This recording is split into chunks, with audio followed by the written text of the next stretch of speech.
Alright, so this is the new TUF series of entry-level, budget-friendly, durable gaming laptops from Asus, and I'm gonna be totally honest, to me this is a really strange laptop series. Anyways, it's a pretty solid device, even if it does feel so plasticky you'd think it was made by Fisher-Price.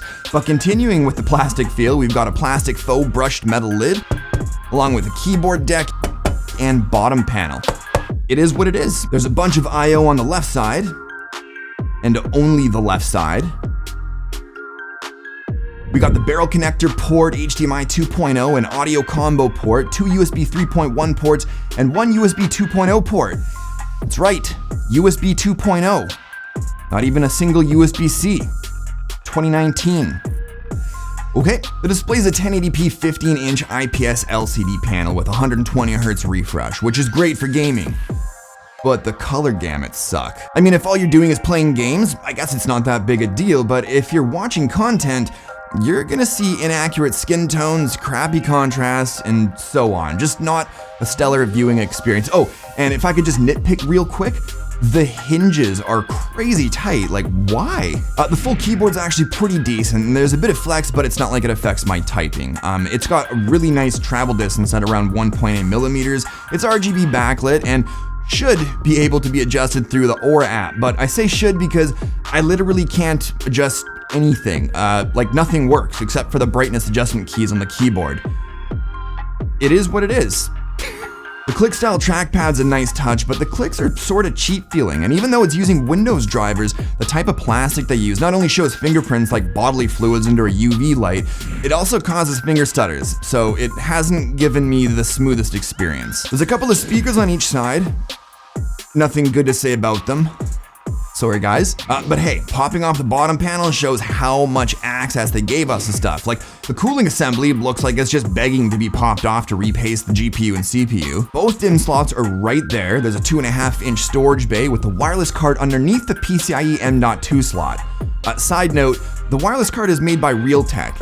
It's not the greatest. I'd probably look at upgrading it. And finally, there's a small 48 watt-hour battery that only gave me just under 3 hours at max brightness with just normal everyday tasks. Asus did a pretty decent job with the cooling. There's vents on the deck above the keyboard, exhausting air out the back. It also doesn't hurt that the CPU they went with is the new AMD 3000 series 3750H, which has a max TDP of only 35 watts. But stress testing the CPU and GPU together pushed the GPU to a pretty stable 72 degrees Celsius and the CPU up to 91, which is fairly hot, but then quickly settled down to around 85 and stayed there. And that's with maintaining an average all-core boost clock of 3.8 gigahertz, so not bad for a worst-case scenario.